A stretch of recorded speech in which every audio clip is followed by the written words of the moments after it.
오늘은 성공과 실패 이렇게 말씀의 제목을 정해봤는데요. 우리가 살아가다 보면 성공한 것 같은데 그 결과가 실패인 경우도 있고, 실패한 것 같은데 나중에 가서 보면 이게 실패가 아니라 성공을 위해서 꼭 필요한 그런 과정이었구나, 이런 것을 또 깨달을 때가 있습니다. 우리가 예수님의 탄생, 이제 곧 우리가 그 탄생을 기다리는 대망절인데, 예수님의 탄생, 또 예수님께서 성장하셨던 그 과정, 그 환경,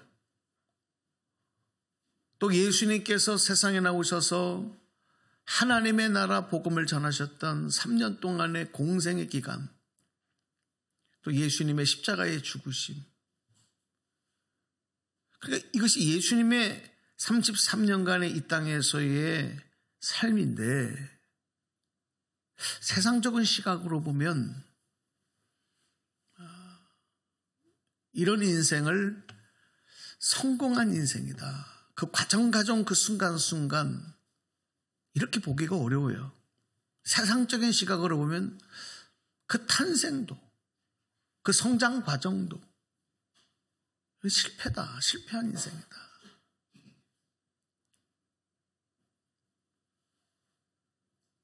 예수님의 십자가에 죽으시면 더 말할 것도 없죠.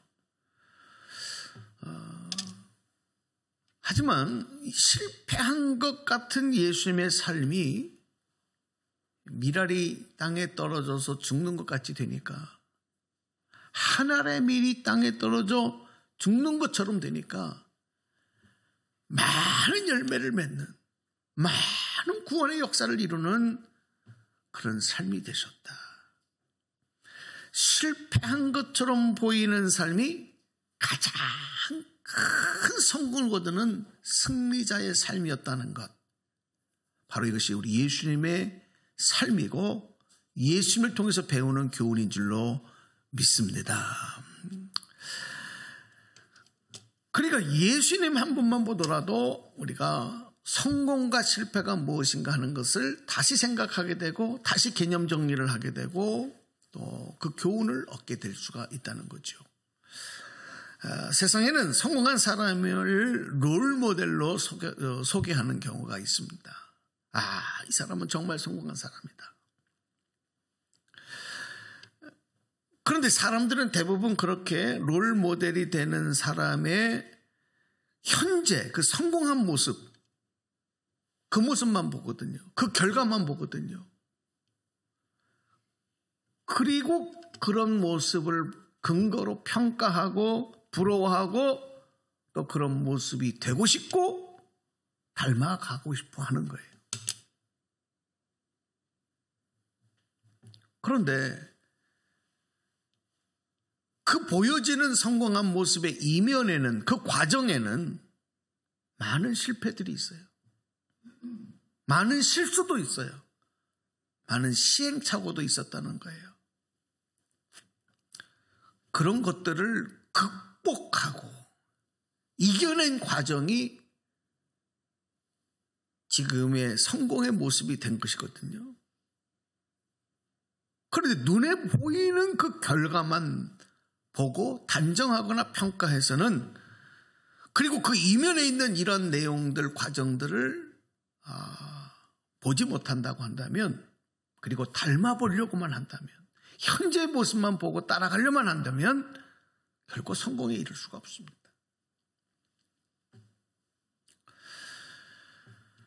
우리가 질문해야 되는 것은, 어떤 실수와 시행착오와 기대를 채우지 못한 결과가 있을 때, 그런 경우가 많잖아요.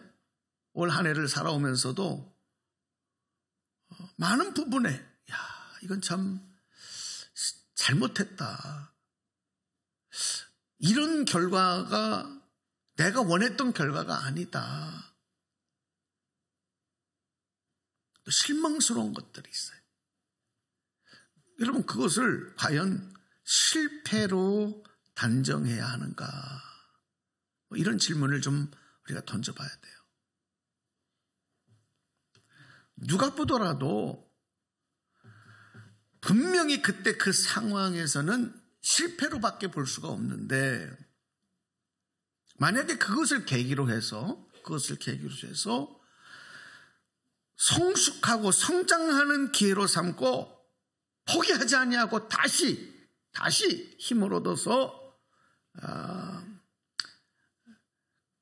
또 다른 그 일을 시작함으로 말미암아 성공에 이르렀다고 한다면, 그때의 그 성공, 그 실패, 그 실수, 그 시행착오는 오히려 성공의 씨앗을 뿌리는 기회가 된 거잖아요.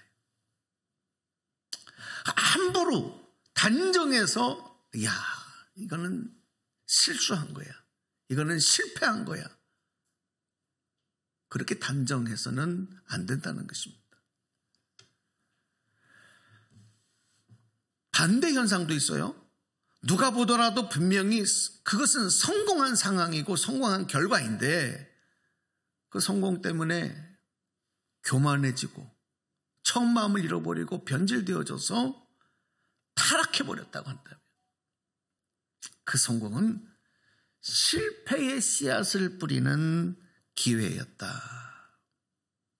그러므로 그 성공은 결코 성공이라고 평가할 수 없다. 이렇게 우리가 생각할 수 있는 것입니다. 그래서 여러분, 우리가 그리스도인들이 참 주의해야 될 것은, 내 자신의 인생에 대해서도 그렇지만 다른 사람의 인생에 대해서도 저 사람은 성공했다, 저 사람은 실패했다, 성공한 인생이다, 실패한 인생이다 라고 하는 것을 쉽게 평가하거나 단정하지 말아야 된다는 겁니다. 지난주에 우리 지방 목사님들과 함께 지방 행사로 저 전라도 그 전라도 지역을 중심으로 해서 진도 밑에 있는 증도라고 하는 섬이 있는데, 그곳에 문중경 전도사님의 선교 유적지를 방문을 했습니다. 사진 좀 올려주셔 볼까요? 이분이 문중경 전도사님이신데,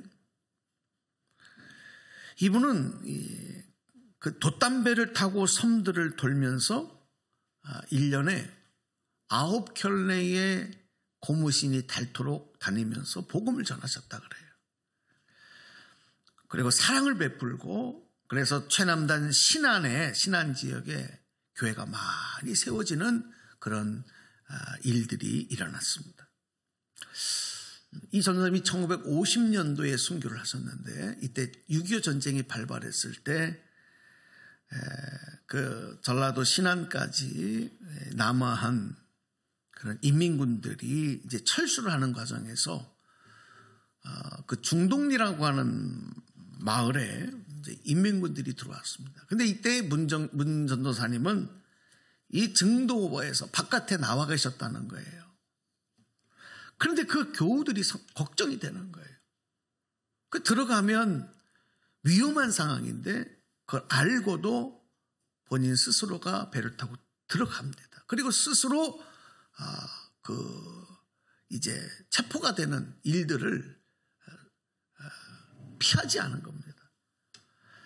결국은 교인들과 함께 우전리 백사장에서 이제 인민군들에 의해서 이제 죽임을 당하는 순간이 되었는데, 그 마지막 순교하실 때도 인민군들이 뭐라고 얘기를 하냐면, 너는 그동안에 반동의 씨암탉 같은 존재, 그러니까 많은 사람들에게 씨를 뿌린 반동의 씨암탉이니 너는 반드시 죽어야 된다. 그때 이분 전도사님은 나는 죽어도 좋으니 우리 교인들은 좀 살려달라, 그렇게 간정하면서 이제 죽게 되는데, 인민군들이 죽창으로 몸을 그 여러 군데를 찔렀는데도 숨이 끊어지지 않아서 마지막에 총을 쏘아서 이렇게 순교를 당하셨다고 합니다. 그런데 그들의 말대로 이 문준경 전도사님이 뿌린 복음과 사랑은 하늘의 미랄이 된 겁니다. 그리고 땅에 떨어져서 이후에 한국 교계를 대표하는 거장들이 나타나는데 이 문 전도사님의 영향을 받은 분들이 한국 교회의 지도자들로 나타나는 거예요. 그 대표적인 분들이 이판일 장로님, 이봉성 목사님, 대부흥사였던 분이었죠. 김준건 목사님, 그 다음에 이만신 목사님, 정태기 목사님 같은 이런 분들이 이 문 전도사님의 그 신앙에 영향을 받은 그런 열매들이 된 거죠. 그래서 한국 교회, 특별히 교단 중에서는 성결교회의 성장에 큰 밑거름이 되는 초석을 만들어내셨던 겁니다. 자, 오늘 우리 본문에 읽었던 말씀을 다시 한번 우리 마음에 새기면서 읽었으면 좋겠습니다. 세 번역으로 읽을 텐데요. 조금 소리를 내서 읽어주세요. 시작. 내가 진정으로 너희에게 말한다. 미랄 하나가 땅에 떨어져서 죽지 않으면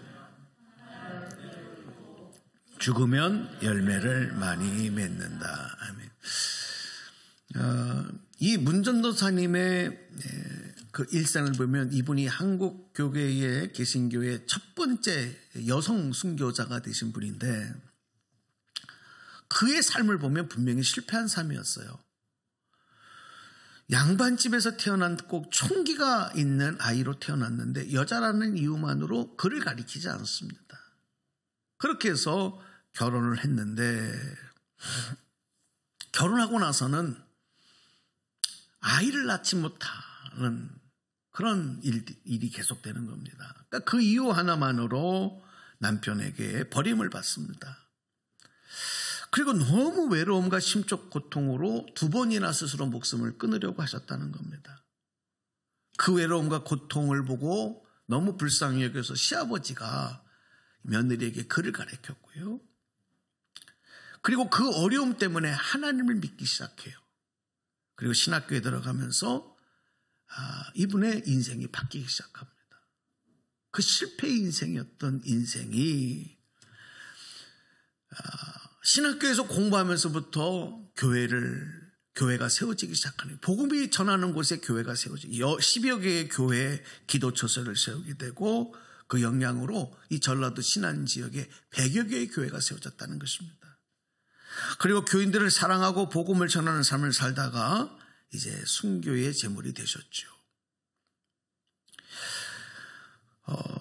이분의 인생을 보면 많은 아픔과 고통과 억울함과 외로움이 있는 실패의 삶이지만 그러나 그 이유 때문에 그분이 신학교에 들어가고 그리고 전도자의 삶을 살았다. 만약에 이분의 삶이 평탄했다라고 한다면 그런 일들은 일어날 수 없었을 것입니다. 여성으로 자녀를 잉태하지 못하고 자녀가 없는 그런 외로운 인생이 되었지만, 그래서 남편에게도 버림을 받았지만 이후에 복음을 전하다 보니까 남편이 없고 자식이 없었기 때문에 마음껏 구애받지 아니하고 손마루를 누비면서 복음을 전할 수 있었고 사랑을 베풀 수가 있었어요. 그러니까 이런 실패한 인생처럼 보였던 것이 오히려 실패의 이유가 아닌 더 큰 열매를 거두는 성공의 이유가 되었던 것을 이 문전도사님의 인생을 통해서도 볼 수가 있습니다.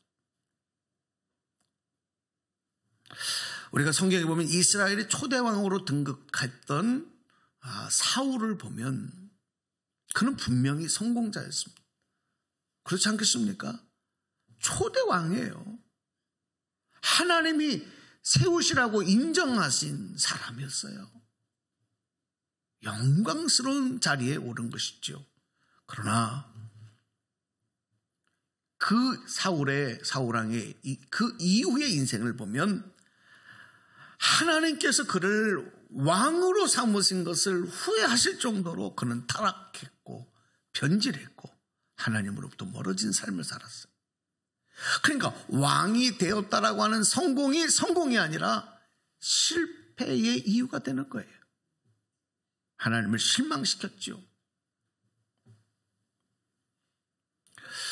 또 우리 구약 성경에 보면 욥기서가 있는데 욥기서의 욥의 인생을 보면 처음에 소개되는 욥의 인생은요, 당대의 의인으로 인정받는, 성공받는 큰 부자였습니다. 자녀들도 많았습니다. 믿음도 좋았습니다. 그런데 그의 그런 인생, 그런 삶, 하나님께도 인정받고 사람들에게도 인정과 존경을 받던 욥의 인생은 하루아침에 풍비박산이 나버려요. 거짓 신사가 돼요. 그 자식들은 한날 한시에 다 몰살당해 죽습니다. 재산도 다 없어져 버립니다. 몸에 병이 들어서 극심한 피부병에 깨어진 기왓장으로 몸에서 나오는 그 고름은 흘러나오고, 가려워서 기왓장으로 몸을 긁을 때 개들이 와서 그 고름을 핥아먹는, 그 아내도 남편을 저주하는, 친구들도 그를 나쁘다고, 잘못된 삶을 살았다고 평가하는 그런 힘든 인생이 되고 말았어요. 욥의 인생입니다. 여러분, 욥기서를 읽어보면 욥이 당하는 고난의 가정을 보고 누구도 야, 이건 성공하는 인생이다, 이렇게 인정할 수가 없습니다. 그런데 하나님께서 그런 욥의 인생을 대역전시키셔요. 그 결과는 뭐냐? 그 고난의 가정을 믿음으로 잘 이겨낸 결과, 고난이 있긴 이전에 복을 받았던 때보다도 갑절의 복을 더하여 주셨다. 자녀의 복도 더 풍성하게 주셨고, 이후에 욥이 140년을 살면서 아들과 손자 4대까지 보는 복을 받았다, 이렇게 성경이 기록을 하고 있습니다. 그러니까 욥의 인생을 보면 무엇이 성공이고 무엇이 실패인가를 단정할 수가 없는 거예요. 욥은 믿음의 사람이었기 때문에 이런 역전시켜주시는 하나님의 갑절의 복을 받고 난 이후에도 성경을 보면 욥이 이런 신앙 고백을 하면서 기도를 해요. 우리 욥기서 말씀을 한번 올려드립니다. 욥기 42장 5절입니다. 6절까지 함께 소리내서 읽어보겠습니다. 욥의 회개하는 기도입니다. 시작. 주님이 어떤 분이시라는 것을 지금까지는 제가 귀로만 들었습니다. 그러나 이제는 제가 제 눈으로 주님을 믿습니다. 그러므로 저는 제 주장을 거두어 드리고 티끌과 잿더미 위에 앉아서 회개합니다. 이게 욥의 고백입니다. 내가 보지 않고 믿던 하나님을 이 고난을 통해서 이제는 눈으로 보았습니다. 하나님께서 갑절로 채워주시는 그 축복을 통해서 내가 더 큰 하나님을 체험했습니다. 여러분의 지금 현재의 삶을 여러분 스스로가 성공이다 실패다 쉽게 단정하지 마십시오. 이 오늘 말씀 위에서 우리에게 주시는 주님의 음성입니다.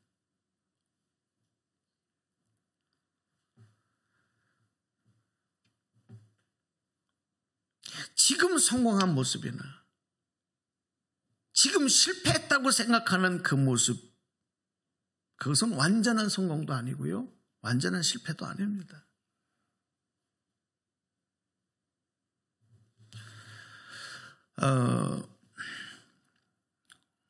또 성경에서 가장 큰 인물 중에 한 사람인 다윗의 인생, 우리가 잘 알고 있는 대로 다윗은 사람이 먼저 인정을 받으려면 가정에서 인정을 받아야 되거든요. 부모에게, 형제들에게. 이게 여러분 굉장히 중요해요. 자기를 만들어가는 그 자기 정체성이 확립되어지는, 가치관이 확립되어지는, 자존감이 생기는, 굉장히 중요한 건데 다윗은 여기에 결핍이 생겨요. 아버지에게도 인정받지 못하고 형들에게도 인정받지 못하는 막내 아들로 태어납니다. 그렇게 성장을 합니다. 다윗의 어렸을 때 인생을 보면 어릴 때부터 가축을 돌보는 목동으로서의 삶을 살면서 들에서 생활하죠. 찬이슬을 맞으면서 돌과 바위를 친구로 삼으면서 먼지 쌓인 누더기 옷을 입고 가축들과 함께 생활합니다. 그러니까 여러분, 목동은요, 우리가 상상하는 것처럼 흰 세마포를 입고 그림에 나오는 것처럼 목자가 양들을 이끌 때 고귀하게, 여러분, 그런 모습 아닙니다.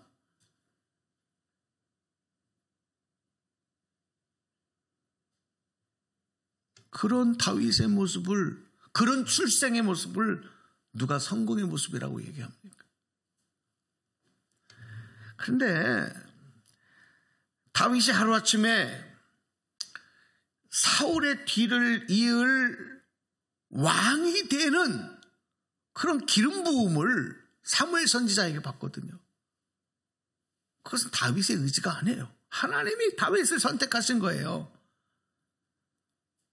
그리고 다윗이 성장하는 동안에 우리가 잘 아는 골리앗과의 1대1의 대결, 그 상황에서도 승리하는 장군이 되는 거죠.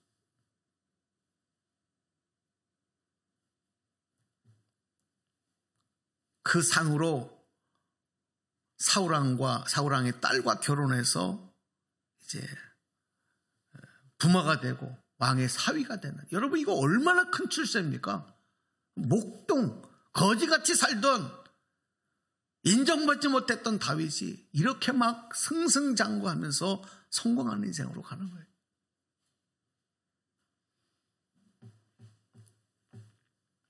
전쟁에 나가면 병사들을 이끌고 백전백승합니다. 패배를 모르는 그런 다윗이었습니다. 그런 다윗을 백성들은 환호하죠. 요즘으로 말하면 인기 대스타가 되는 거예요.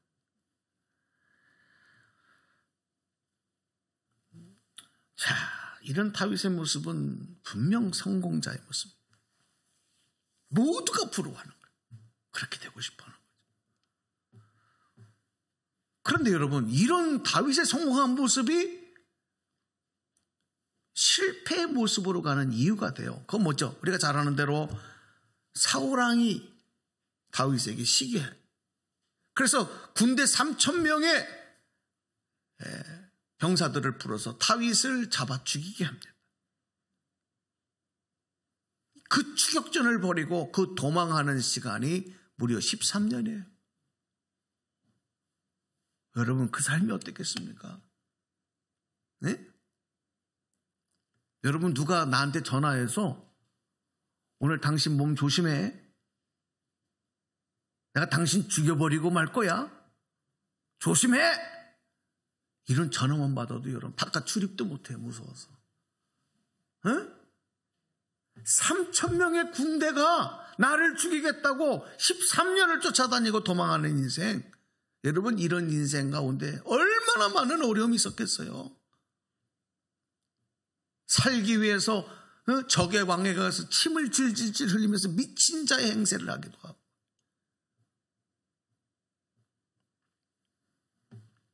분명히 실패한 자의 모습이죠.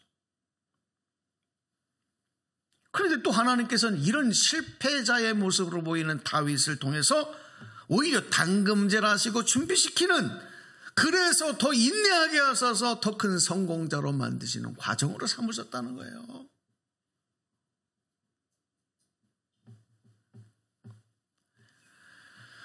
다윗이 하나님의 기대하심으로 믿음 잃지 아니하고 이 어려운 과정들, 높여주시고 바닥으로 추락시키시는 이 모든 과정들을 믿음으로 잘 견뎌내고 인내했을 때 결국 하나님은 다윗을 유다의 왕으로 세우시고 이후에는 이스라엘을 통일하는 큰 왕으로 하나님이 삼으시고 높여주셨던 것을 우리는 이스라엘 역사를 통해서 알 수 있습니다. 무엇이 다윗의 인생에서 성공이고 무엇이 실패였을까요? 쉽게 단정해서는 됩니다.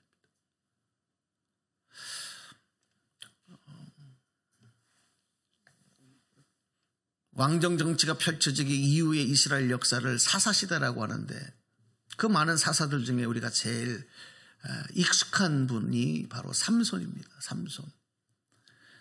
하나님께서 삼손을 이스라엘이 위기에 처했을 때 구해내라고 하는 지도자로 이제 사사로 삼손을 세우셨는데 그는 태어날 때부터 나시린이라고 하는 특별한 신분으로 태어납니다. 거룩한 혈통으로 태어나는 거죠. 그가 성장하면서 하나님이 능력을 주셔서 맨손으로 사자를 잡고 나귀의 턱뼈를 가지고 1000명의 블레셋 군대와 싸워 승리하는 사람이었어요. 네? 누가 보더라도 이런 삼손을 부러워하고 야, 참 저 사람의 인생은 성공한 인생이다. 그렇게 보지 않았겠습니까?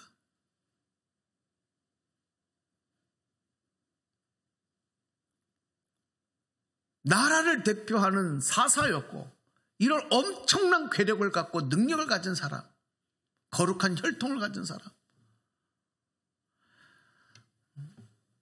근데 결국 이 삼손이 우리가 잘 아는 대로 연약한 여인인 드릴라라고 하는 여인의 게임에 빠져서 머리를 잘리고 두 눈이 뽑히고 연자맷돌을 돌리는 종의 신세로 전락하지 않습니까? 완전 실패자로 변하고.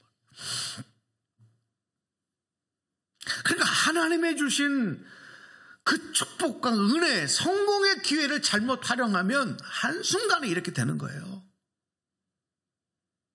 오늘 힘들고 어렵다고 포기하지 아니하고 믿음으로 인내하고 극복하면 하나님이 대역전시키는, 할렐루야. 지난번 포르투갈전 경기 보셨나요? 이거 역전승. 여러분, 우리가 반드시 그 복을 받아야 될 줄로 믿습니다. 내 인생에도 말이에요. 오늘 말씀을 정리해 드릴게요. 무엇이 성공이고 무엇이 실패인가 단정하지 마세요. 지금 좀 잘 나간다고 교만하지 마세요. 지금 좀 뭐가 안 된다고 실망하지 마세요. 모든 것들이 하나님의 뜻 안에서 결정되는 겁니다. 그래서 우리는 하나님의 주권을 인정하고 그 섭리에 순종하는 믿음. 욥처럼, 다윗처럼 오늘 여러분도 그런 은혜가 있기를 축복합니다. 우리는 계속해서 하나님 뜻에 귀를 기울여야 합니다. 성공하고 잘 나갈 때는 더 그렇게 해야 합니다. 실패하고 어려울 때는 더더욱 그렇게 해야 됩니다.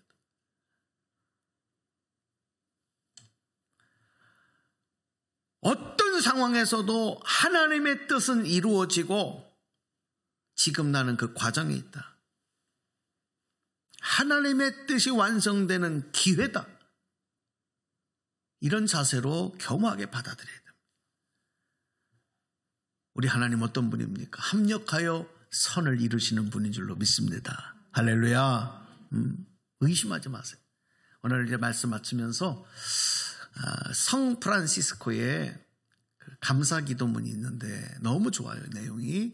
여러분과 함께 이 기도문을 읽고 말씀을 맺으려고 합니다. 한번 천천히 같이 저랑 같이 이 기도문을 오늘 말씀을 생각하면서 결단하면서 읽었으면 좋겠습니다. 자, 시작.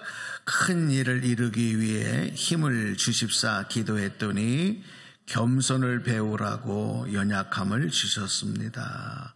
많은 일을 해낼 수 있는 건강을 구했는데 보다 가치 있는 일을 하라고 병을 주셨습니다. 행복해지고 싶어 기도했는데 지혜로워지라고 가난을 주셨습니다. 세상 사람들의 칭찬을 받고자 성공을 구했더니 뽐내지 말라고 실패를 주셨습니다. 삶을 누릴 수 있게 모든 것을 갖게 해달라고 기도했더니 모든 것을 누릴 수 있는 삶 자체를 주셨습니다. 구한 것 하나도 주시지 않았지만 내 소원 모두 들어주셨습니다. 하나님의 뜻을 따르지 못한 삶이었지만 내 마음속에 진작 표현하지 못한 기도는 모두 들어주셨습니다. 나는 가장 많은 축복을 받은 사람입니다. 아멘. 오늘 이 기도가 저와 여러분의 기도인 줄로 믿습니다. 그렇게 되기를 바랍니다. 네.